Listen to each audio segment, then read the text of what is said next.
Assalamualaikum warahmatullahi wabarakatuh. Perkenalkan, nama saya Lisa Aprilia Wibowo. Pada kesempatan ini, saya akan memaparkan hasil analisis laporan keuangan perusahaan UNTR atau biasa kita sebut PT United Tractors dari tahun 2022 hingga 2024 yang mencakup analisis horizontal, analisis vertikal, rasio keuangan, dan arus kas.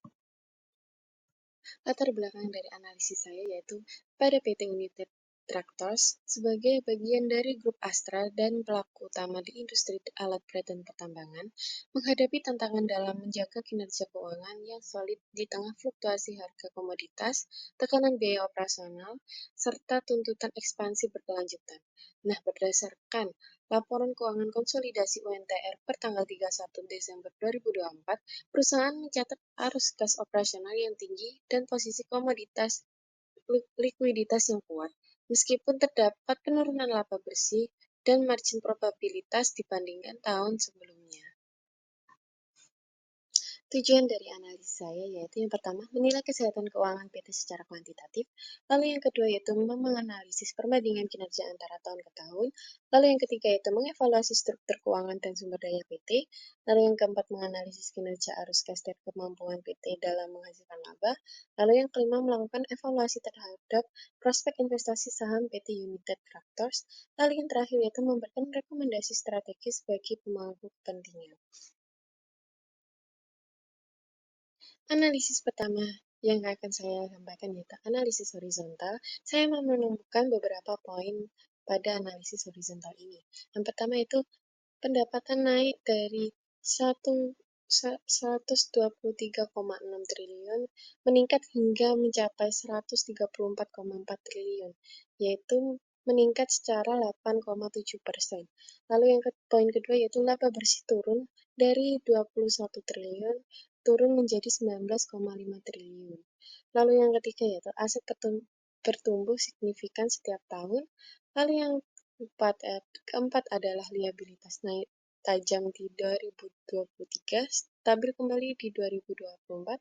Lalu yang terakhir yaitu ekuitas pulih di tahun 2024 setelah sempat turun di tahun 2023. Analisis horizontal ini dilakukan untuk menilai tren pertumbuhan keuangan perusahaan dari tahun ke tahun. Hasilnya menunjukkan bahwa total aset perusahaan mengalami pertumbuhan yang stabil dari 140,47 miliar pada tahun 2022 menjadi 169,48 miliar di tahun 2024 atau naik sebesar 20,66%. Lalu, peningkatan aset didorong oleh pertumbuhan aset tidak lancar, menandakan bahwa perusahaan melakukan investasi jangka panjang yang cukup agresif. Namun, total liabilitas juga naik signifikan, terutama pada tahun 2023 dengan kenaikan 37,34%. Ini mengindikasikan ketergantungan pada pembiayaan eksternal. Sementara itu, ekuitas sempat menurun di tahun 2023, namun pulih kembali pada tahun 2024. Dari sisi laba, pendapatan bersih meningkat setiap tahun, tetapi laba bersih justru menurun. Ini menandakan adanya inefisiensi biaya yang juga terlihat dari penurunan EPS atau laba per saham.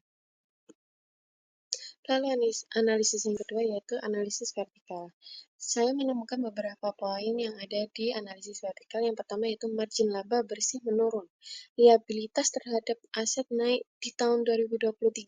Lalu yang terakhir yaitu struktur pendanaan tetap sehat. Nah, untuk pada analisis vertikal ini, proporsi liabilitas terhadap total aset meningkat di tahun 2023, yang menandakan peningkatan penggunaan utang. Sementara itu, net profit margin terus menurun dari 18,60% pada tahun 2022 menjadi 14,97% di tahun 2024. Hal ini menunjukkan bahwa meskipun pendapatan bertambah, kemampuan perusahaan menghasilkan laba justru menurun. Berikut adalah hasil perhitungan dari analisis vertikal yang saya lakukan. Oke, yang selanjutnya yaitu kita membahas tentang analisis rasio keuangan. Yang pertama yaitu tentang likuiditas dan solvabilitas. Untuk likuiditas, dari sisi likuiditas ini, perusahaan menunjukkan kondisi keuangan yang sangat kuat. Current rasio di atas 2 dan cash rasio selalu di atas 3, yang menunjukkan kemampuan membayar kewajiban jangka pendek sangat baik. Namun terdapat anomali pada quick ratio akibat klasifikasi persediaan yang tidak lazim.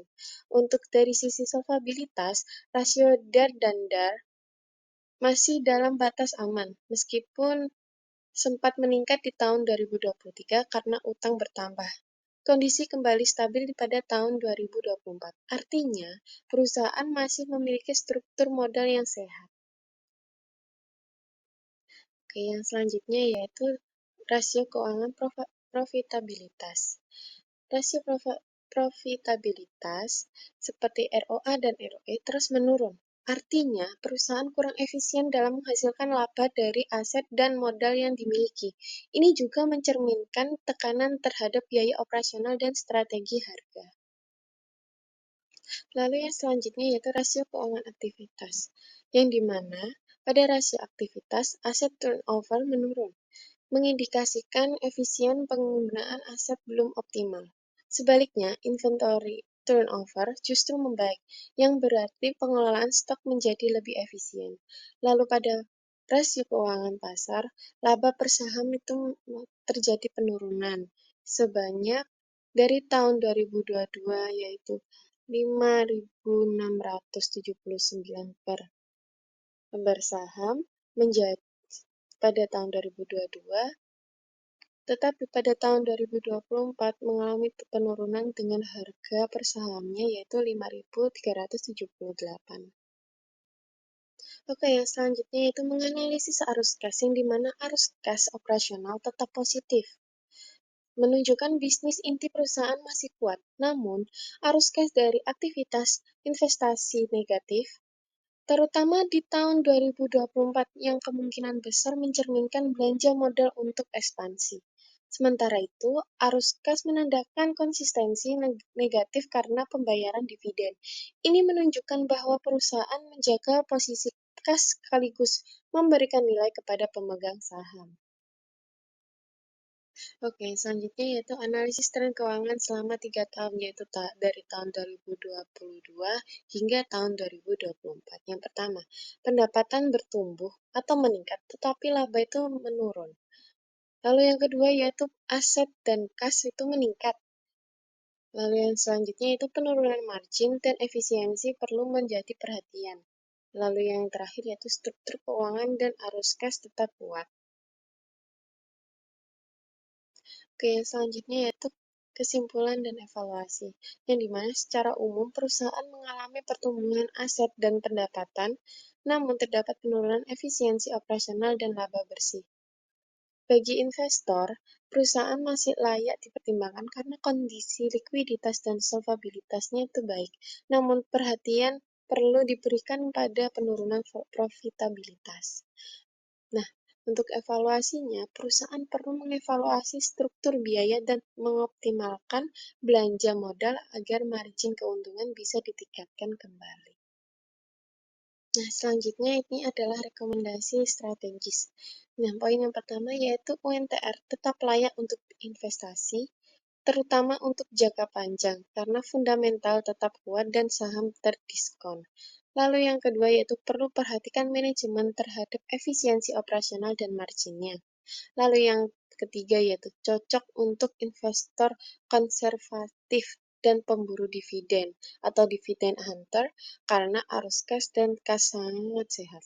Lalu yang terakhir yaitu peluang besar muncul jika UNTR mampu mengembalikan tren naik lagi untuk bagian laba bersih di tahun yang akan datang. Oke, sekian pemaparan hasil analisis saya pada laporan keuangan UNTR. See you untuk video selanjutnya. Wassalamualaikum warahmatullahi wabarakatuh. Bye-bye.